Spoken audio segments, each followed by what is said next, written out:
फडणवीस साहेब, काय सांगाल तुम्ही? आज विनोद पाटील यांची तुम्ही भेट घेतलेली आहे. इकडे मराठा आरक्षणाचा मुद्दा सुरू आहे, दुसरीकडे मराठा आरक्षणाचा लढा देणारे विनोद पाटील आहेत, त्यांची तुम्ही भेट घेतली. विनोद पाटील हे आमचे मित्र आहेत.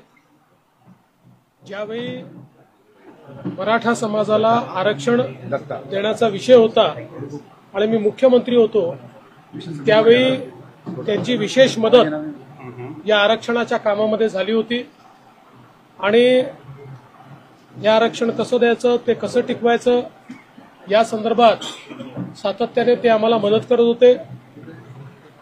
उच्च न्यायालयात आणि सर्वोच्च न्यायालयात देखील आरक्षण टिकवण्याकरता सातत्याने ते आमची मदत करत होते. आणि म्हणूनच आज संभाजीनगरला आलो असताना मी त्यांच्या घरी भेट दिलेली आहे, त्यांच्या कुटुंबियाची भेट घेतलेली आहे.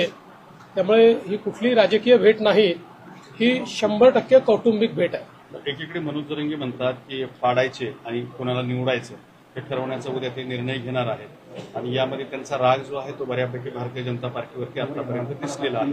त्या पार्श्वभूमीवर काय भूमिका? त्यांनी भूमिका मांडल्यानंतर आमची भूमिका आम्ही मांडू, तोपर्यंत आमची काही भूमिका नाही. आतापर्यंत तुम्ही शांततेने सगळं ऐकूनच घेताय, म्हणजे ऐकून घेण्याची आणि पचवण्याची भूमिका घेताय. असं आहे की आम्ही आपलं काम करतोय प्रामाणिकपणे. मराठा समाजाची भूमिका ही आम्ही घेतली. मी मुख्यमंत्री असताना आम्ही आरक्षण दिलं, ते टिकवलं, हायकोर्टात टिकवलं, सुप्रीम कोर्टात टिकवलं. मी मुख्यमंत्री असताना अण्णासाहेब पाटील आर्थिक विकास महामंडळाच्या माध्यमातून 1 लाखपेक्षा जास्त तरुणांना आपण उद्योजक केलं. सारथीची स्थापना केली. शेकडो मुलांना UPSC, MPSC स्पर्धा परीक्षांमधनं न्याय मिळाला. त्यामुळे आमचा कॉन्शियस क्लिअर आहे. आम्हाला जेव्हा जेव्हा संधी मिळाली मराठा समाजाच्या कल्याणाकरता आम्ही काम केलेलं आहे. कोणी कितीही आरोप केले, कोणी कितीही आमच्यावर त्या ठिकाणी एक प्रकारे वार केले, तरी देखील समाजातले जे सुज्ञ लोक आहेत त्यांना याची पूर्ण कल्पना आहे. आणि सगळ्यात महत्वाचं की आमच्या समोर जे लोक आहेत त्या लोकांनी तर मराठा समाजाकरता केलेलं एकही काम नाहीये. 40 वर्ष जे लोक या ठिकाणी राजकारणामध्ये होते, वेगवेगळ्या पदांवर होते, त्यांनी कधी मराठा आरक्षणाच्या विषयाला हात देखील घातला नाही. कधीही मराठा आरक्षणाच्या संदर्भात प्रयत्न देखील केले नाही.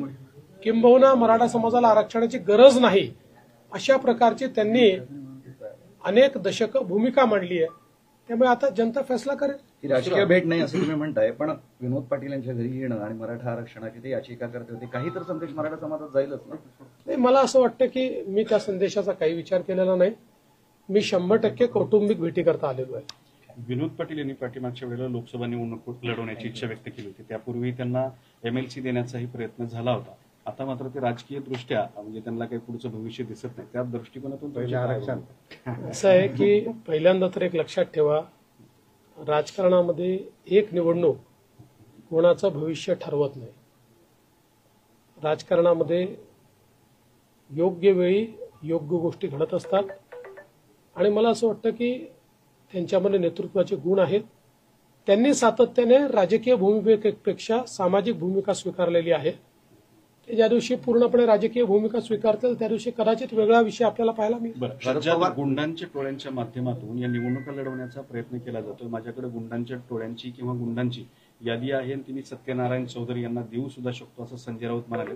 तो एक गंभीर आरोप आज. पहिल्यांदा तर संजय राऊत यांना मी कधीच उत्तर देत नाही, कारण त्यांना गांभीर्याने घेण्याचं कारण नाही. आणि गुंडांच्या टोळीचं नाव त्यांच्याकडे नसेल तर कोणाकडे असेल? त्यांच्याचकडे असणार आहे ना. एवढे वर्ष जे त्यांच्या सोबत आहेत त्यांची नावं त्यांच्याचकडे असतील, आमच्याकडे कशी असतील?